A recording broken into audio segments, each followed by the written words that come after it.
அதுக்கு அவசியமே இல்லை, நான் இங்கிருந்து கிளம்புறேன் என்று சொன்னவர் அங்கிருந்து எழுந்து வெளியே வந்தார்.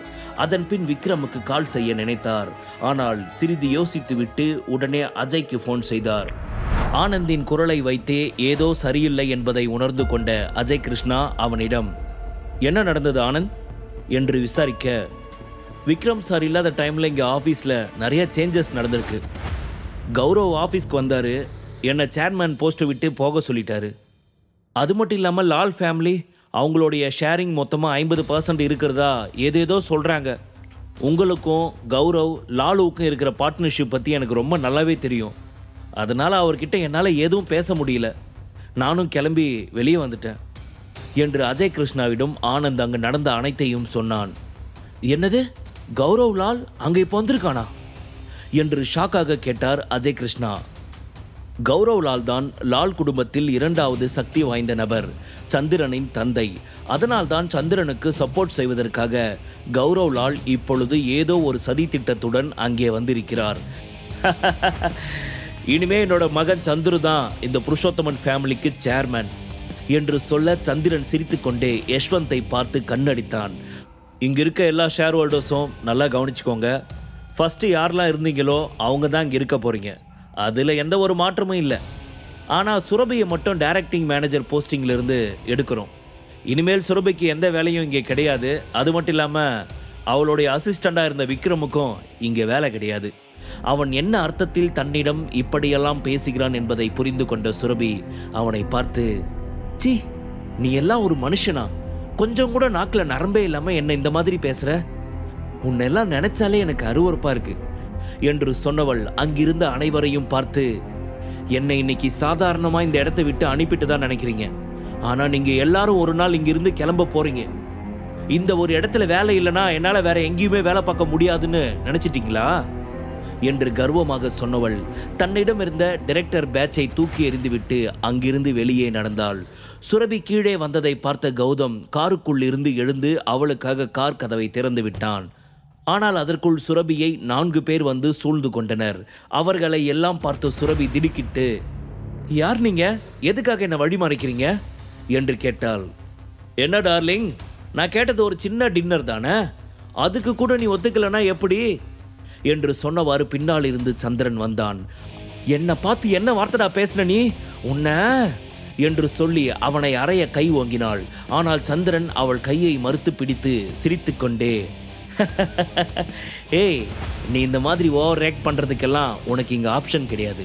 அது மட்டும் இல்லாமல் இப்போ உன்னை சுற்றி உன்னை காப்பாற்ற உன் ஆளுங்க யாருமே இல்லை. முழுக்க முழுக்க என்னோட ஆட்கள் தான் இருக்காங்க. அப்படி இருக்கப்ப உனக்கு இந்த அளவுக்கு திமிரா? என்ன உன்னோட விக்ரம் வந்து காப்பாற்றுவான்னு நினச்சிக்கிட்டு ஆடிக்கிட்டு இருக்கியா?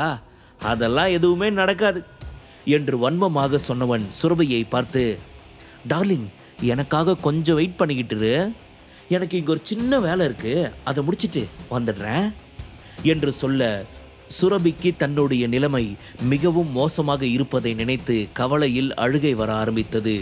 தூரத்தில் அவளுக்காக காரில் வெயிட் செய்து கொண்டிருந்த கௌதம் இதையெல்லாம் பார்த்துவிட்டு பிரச்சனை என்பதை உணர்ந்தவர் வேகமாக ஓடி வந்து அங்கிருந்த செக்யூரிட்டி அனைவரையும் அடித்து நொறுக்கினார். கௌதமை பொறுத்தவரை அவர் ஒரு டிரைவர் மட்டும் கிடையாது, முன்னாள் இராணுவ வீரரும் கூட.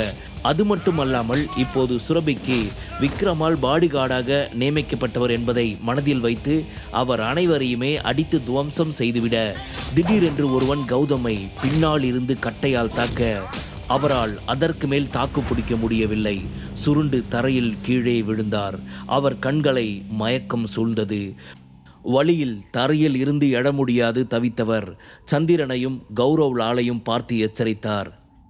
இங்க பாருங்க, அப்பாவும் பையனும் தேவையில்லாம தப்பு பண்ணிட்டு இருக்கீங்க.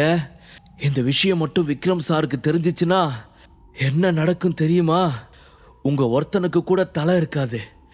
மரியாதையா சுரபி மேடமை விட்டுருங்க, அதுதான் உங்களுக்கு நல்லது என்று அத்தனை கடினமான சூழ்நிலையிலும் அவர்களை மிக துணிச்சலாக எச்சரித்துக் கொண்டிருந்தார். வேகமாக ஓடி வந்து தனது காலால் கௌதமை ஓங்கி எட்டி உதைத்த சந்திரன், என்னடா பெரிய இவ மாதிரி பேசிக்கிட்டு இருக்க? என்னது, அவன் உன்னோட விக்ரம் சாரா? ஏண்டா, அந்த கேவலமான நாய் உனக்கு விக்ரம் சாரா? அப்போ அந்தஸ்துல, பணத்துல, கௌரவத்திலையும் உயர்ந்திருக்க எங்க எல்லாரையும் பார்த்தா உனக்கு எப்படி தெரியுதா மரியாதையா வாயை மூடிக்கிட்டு அமைதியா இருந்தனா உயிர் படைப்ப.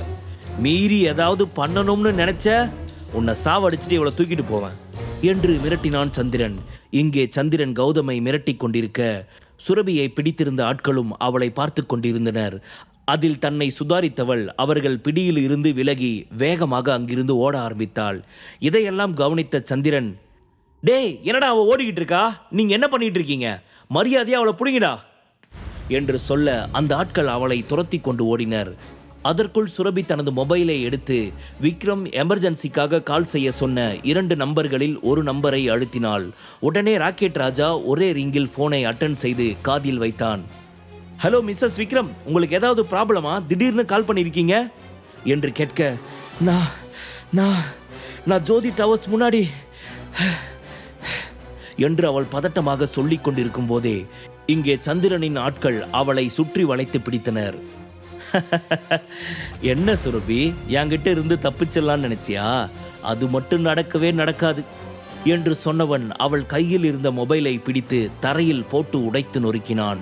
எதிர்முனையில் இதையெல்லாம் கவனித்துக் கொண்டிருந்த ராக்கெட் ராஜாவிற்கு ஏதோ பிரச்சனை என்பதை தெளிவாக புரிந்து அவளை சுற்றி எப்பொழுதும் 10 கிலோமீட்டர் தொலைவில் இருக்கும்படி தன்னால் அரேஞ்ச் செய்யப்பட்டிருந்த அவனது ஆட்களை உடனே அங்கே அனுப்பி வைத்தான்.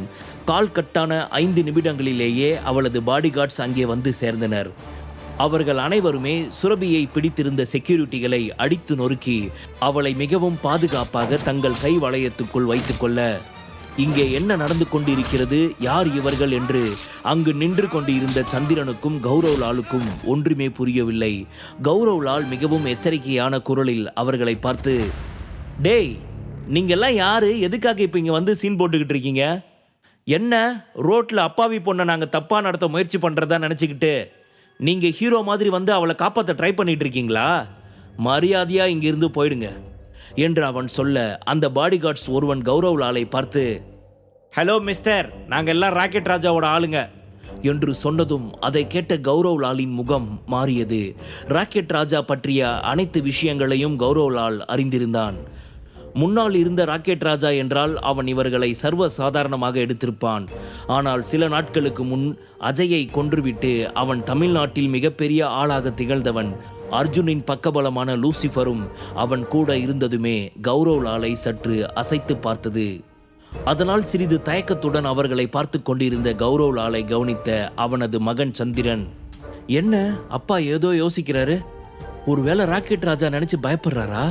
விடக்கூடாது, இதை இப்படியே விட்டா இந்த சுரபி எனக்கு கிடைக்க மாட்டா, அப்புறம் நான் அந்த விக்ரம் அசிங்கப்படுத்த முடியாது, இது எல்லாத்தையும் நான் ஏதாவது பண்ணி சரி பண்ணணும் என்று யோசித்தவன் கௌரவிடம், பா இவங்க சொல்றத நம்பாதீங்க, அன்னைக்கு ராக்கெட் ராஜாவோட ஆளுங்கன்னு சொல்லிக்கிட்டு லூசிஃபர்னு ஒருத்தன் தான் வந்தான், ஆனா இவங்க கண்டிப்பா ராக்கெட் ராஜாவோட ஆளுங்க கிடையாது, இவளை காப்பாத்துறதுக்காக அவன் பேரை இன்ஃப்ளூயன்ஸ் பண்ணிக்கிறாங்க, நம்பாதீங்க என்று சந்திரன் சொன்னதுமே கௌரவ்லாலுக்கும் அவன் சொல்வது ஏன் உண்மையாக இருக்கக்கூடாது என்று தோன்றியது.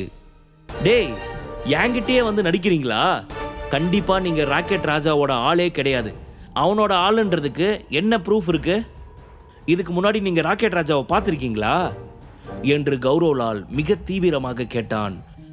முழு கதையையும் கேட்டு மகிழ பாக்கெட் FM ஆப்பை டவுன்லோட் செய்யுங்கள்.